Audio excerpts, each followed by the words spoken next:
আসসালামু আলাইকুম। আমি নাফিস মাহমুদ। প্রাণীজগতের শ্রেণীবিন্যাস। প্রথমেই জানব প্রাণীজগতের শ্রেণীবিন্যাস কি। পৃথিবীতে অসংখ্য বিচিত্র ছোট বড় প্রাণী বাস করে।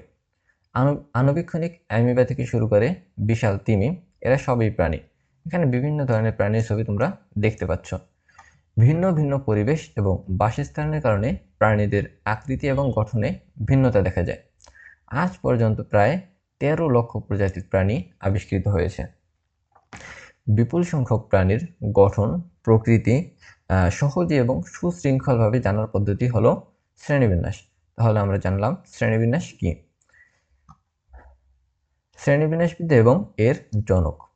প্রকৃতিবিজ্ঞানী ক্যারোলাস লিনিয়াসকে বলা হয় শ্রেণীবিন্যাসের জনক। ক্যারোলাস লিনিয়াস সর্বপ্রথম প্রজাতির বৈশিষ্ট্য চিহ্নিত করেন এবং প্রাণীদেরকে ধাপে ধাপে বিন্যস্ত করার পদ্ধতি প্রবর্তন করেন। দ্বিপদ নামকরণ। একটি জীবের বৈজ্ঞানিক নামের দুটি অংশ বা পদ বিশিষ্ট হয়। প্রথম অংশটি হলো তার গণের নাম এবং দ্বিতীয় অংশটি হলো তার প্রজাতির নাম। যেমন মানুষের বৈজ্ঞানিক নাম হলো হোমো সেপিয়েন্স। এখানে হোমো হচ্ছে গণের নাম এবং সেপিয়েন্স হচ্ছে মানুষের প্রজাতির নাম। দ্বিপদ নামকরণ ল্যাটিন বা ইংরেজি ভাষায় লিখতে হয়। অ্যানিমেলিয়া হলো একটি কিংডম বা জগৎ। অ্যানিমেলিয়া কিংডমের মধ্যে ৯টি পর্ব রয়েছে। এর মধ্যে প্রথম ৮টি পর্ব একাইনোডার্মাটা থেকে পরিফেরা থেকে একাইনোডার্মাটা, এটা হচ্ছে অমেরুদণ্ডী প্রাণীদের পর্ব, এবং কর্ডাটা হচ্ছে মেরুদণ্ডী প্রাণীদের পর্ব। এখানে অমেরুদণ্ডী প্রাণীদের পর্বের মধ্যে রয়েছে Porifera, Cnidaria, Platyhelminthes, Nematoda, Annelida, Arthropoda, Mollusca, Echinodermata. এবং মেরুদণ্ডী প্রাণীর পর্ব হলো কর্ডাটা। কর্ডাটা আবার ৩টি উপপর্বে বিভক্ত: ইউরোকর্ডাটা, সেফালোকর্ডাটা এবং ভার্টিব্রেটা। ভার্টিব্রেটার আবারও বিভিন্ন শ্রেণী রয়েছে, যেমন স্তন্যপায়ী, পক্ষীকুল, সাইক্লোস্টোমাটা, কন্ড্রিকথিস, অস্টিকথিস, উভচর, সরীসৃপ। এখন আমরা এদের সম্পর্কে বিস্তারিত জানব। প্রথমে আসি সরলতম প্রাণী পরিফেরা এবং নিডারিয়েদের নিয়ে। পরিফেরা হচ্ছে সরলতম বহুকোষী প্রাণী। পরিফেরার দেহ অসংখ্য ছিদ্রযুক্ত। এই ছিদ্রপথেই পানির সাথে অক্সিজেন এবং খাদ্য পরিফেরার দেহে প্রবেশ করে। পরিফেরার পৃথক কোনো সুগঠিত কলা, অঙ্গ এবং তন্ত্র থাকে না। স্পঞ্জিলা এবং স্কাইপা হচ্ছে পরিফেরার উদাহরণ। এটি হচ্ছে একটি স্পঞ্জ। নিডারিয়ার দেহ দুটি ভ্রূণীয় কোষের স্তর দ্বারা গঠিত। নিডারিয়ার দেহ গহ্বরকে সিলেন্ট্রন বলে। অ্যাক্টোডার্মে নিডোসেট নামক দংশন কোষ থাকে, যা শিকার এবং আত্মরক্ষায় নিডারিয়াদের সহায়তা করে। নিডারিয়ার উদাহরণ হলো হাইড্রা এবং ওবেলিয়া। এবার কৃমি জাতীয় প্রাণী, এর মধ্যে হচ্ছে চ্যাপ্টা কৃমি এবং গোল কৃমি। প্লাটিহেলমিনথিস হলো চ্যাপ্টা কৃমি এবং নেমাটোডা হলো গোল কৃমি। প্লাটিহেলমিনথিসের দেহ চ্যাপ্টা। প্লাটিহেলমিনথিস উভলিঙ্গ এবং কিউটিকল দ্বারা প্লাটিহেলমিনথিসের দেহ আবৃত থাকে। প্লাটিহেলমিনথিসের দেহে চোষক এবং আংটা থাকে। এদের রেচন অঙ্গ হিসেবে শিখা অঙ্গ বা ফ্লেম সেল থাকে। প্লাটিহেলমিনথিস সাধারণত বহিঃপরজীবী বা অন্তঃপরজীবী হয়ে থাকে। প্লাটিহেলমিনথিসের উদাহরণ হলো যকৃৎ কৃমি বা ফিটা কৃমি। নেমাটোডা দেহ নলাকার এবং পুরু ত্বক দ্বারা আবৃত। নেমাটোডার দেহ গহ্বর অনাবৃত এবং নেমাটোডায় প্রকৃত সিলম থাকে না। নেমাটোডার পৌষ্টিকনালী সম্পূর্ণ মুখ এবং পায়ুছিদ্র উপস্থিত। তার মানে নেমাটোডার পৌষ্টিকনালী পুরোপুরি গঠিত। জীবনযাপন। নেমাটোডার অনেক প্রাণী অন্তঃপরজীবী হিসেবে অন্ত্রে ও রক্তে বসবাস করে। উদাহরণ গোলকৃমি, চোখের কৃমি। এরা কিন্তু পরজীবী হিসেবে মানুষ বা প্রাণীর দেহে বসবাস করে। এরা আমাদের অন্ত্র বা আমাদের রক্তে তারা পরজীবী হিসেবে বাস করে। এখানে প্লাটিহেলমিনথিস বহিঃপরজীবী এবং অন্তঃপরজীবী উভয় হিসেবে বাস করে, কিন্তু নেমাটোডা শুধুমাত্র অন্তঃপরজীবী হিসেবে মানুষ বা প্রাণীর দেহে বসবাস করে। অ্যানেলিডা পর্বটা আমরা একটু চিত্রের সাহায্যে বুঝবো। অ্যানেলিডা শব্দটি এসেছে অ্যানুলাস শব্দ থেকে। অ্যানুলাস শব্দের অর্থ হলো আংটি। অ্যানেলিডার দেহে অসংখ্য আংটির মতো অনেকগুলো খণ্ড দেখা যায়। এখানে আমরা খণ্ডগুলো দেখতে পাচ্ছি, আংটির মতো যে এক একটা খণ্ড দেখতে পাচ্ছি, এই জন্য এদেরকে অ্যানুলাস বা অ্যানেলিডা নাম দেওয়া হয়েছে। অ্যানেলিডার দেহ নলাকার এবং খণ্ডিত। অ্যানিলিডের প্রতিটি খণ্ড দেখতে আংটির মতো। অ্যানিলিডে সাধারণত নাতিশীতোষ্ণ এবং উষ্ণমণ্ডলীয় অঞ্চলে মিঠা পানি, সমুদ্র বা স্যাঁতসেঁতে মাটিতে বসবাস করে। অ্যানেলিডার রেচন অঙ্গের নাম হলো নেফ্রিডিয়া। চলাফেরার জন্য প্রতিটি খণ্ডে সিটা বা সিটে থাকে। এই সিটি আবার কাইটিন দিয়ে গঠিত। এই যে আমরা সিটে দেখতে পাচ্ছি, প্রত্যেকটি সিটে এর সাহায্যে অ্যানেলিডা চলাফেরা করতে থাকে। অ্যানেলিডার উদাহরণ হলো কেঁচো এবং জোঁক। পৃথিবীর সবচেয়ে বড় প্রাণীগোষ্ঠী হলো আর্থ্রোপোডা। আর্থ্রোপোডা প্রাণী জগতের বৃহত্তম পর্ব। এরা পৃথিবীর প্রায় সর্বত্র সব পরিবেশে বাস করতে সক্ষম। আর্থ্রোপোডার দেহ মস্তক, বক্ষ এবং উদর এই তিনটি অংশে বিভক্ত। আর্থ্রোপোডায় সন্ধিযুক্ত উপাঙ্গ বিদ্যমান। আর্থ্রোপোডার মাথায় এক জোড়া পুঞ্জাক্ষী এবং অ্যান্টেনা থাকে। এই যে এই দুটিকে বলা হয় অ্যান্টেনা এবং পুঞ্জাক্ষী এখানে ছোট আকারে থাকে, যা তাদের দেখতে সহায়তা করে। কঙ্কাল এবং রক্ত। আর্থ্রোপোডার নরম দেহ শক্ত কাইটিন আবরণী দ্বারা আবৃত। এদের রক্তপূর্ণ গহ্বর হিমোসিল নামে পরিচিত। উদাহরণ: আর্থ্রোপোডার উদাহরণ হলো প্রজাপতি, চিংড়ি, আরশোলা, কাঁকড়া, পিঁপড়া থেকে শুরু করে আমরা যত ধরনের পতঙ্গ দেখতে পাই সবই আর্থ্রোপোডা পর্বের উদাহরণ। বৈচিত্র্যময় খোলস এবং কাঁটাযুক্ত ত্বকের প্রাণী মলাস্কা এবং একাইনোডার্মাটা।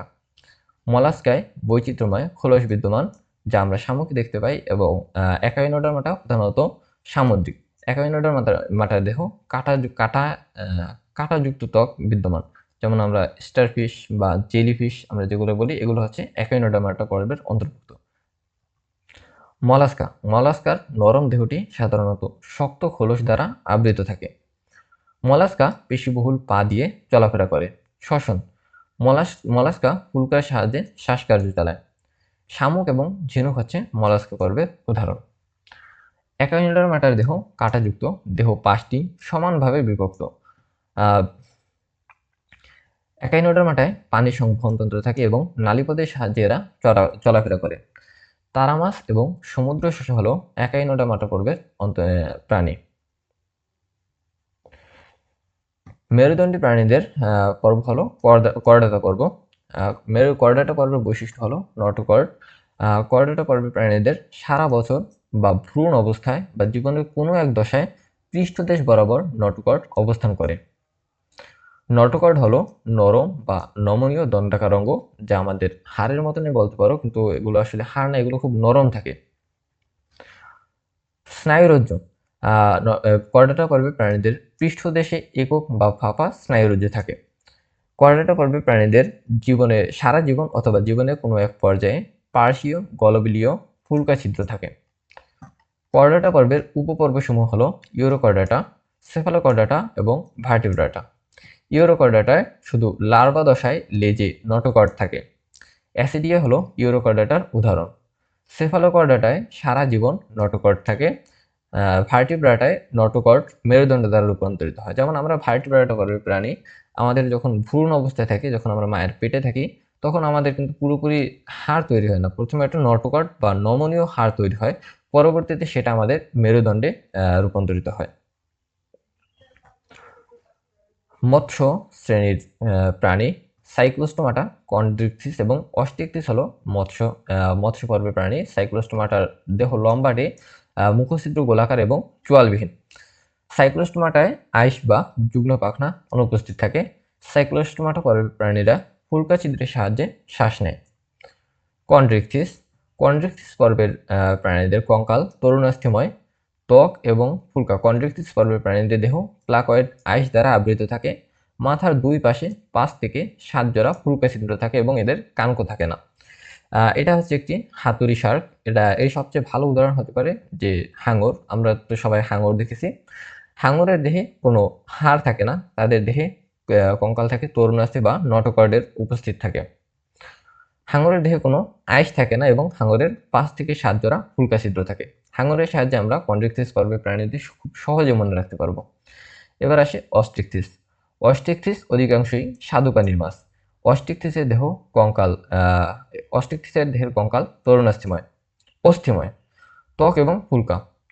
অস্ট্রিকথিসের দেহ সাইক্লয়েড টিনয়েড আইস দ্বারা আবৃত থাকে। কানকো দিয়ে ফুলকা ঢাকা থাকে। কানকো আমরা যেটাকে কাংসা হিসেবে চিনে থাকি, তাদেরকে শুদ্ধ ভাষায় কানকো বলে।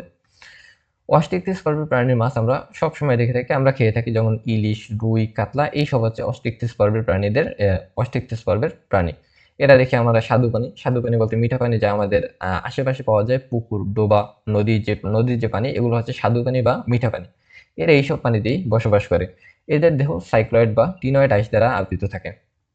আর এদের কঙ্কাল অস্থিময়, যেটা আমরা দেখি যে মাছ খেতে গেলে আমরা যে বড় একটা মাছের কাঁটা পাই, ওটা হচ্ছে এদের কঙ্কাল, যা পুরোপুরি অস্থি বা হাড় দ্বারা গঠিত।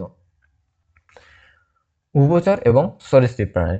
উভচর অ্যামফিবিয়া উভচরের জীবনের প্রথম অবস্থায় পানিতে থাকে এবং পরিণত বয়সে এরা ডাঙায় বসবাস করে। যেমন আমরা ব্যাঙকে দেখে থাকি, ব্যাঙ যখন ছোট তখন আমরা ওদেরকে মাছের পোনার মতন দেখা যায়, যে ছোট ছোট একসাথে দলবদ্ধ আকারে পানির মধ্যে থাকে।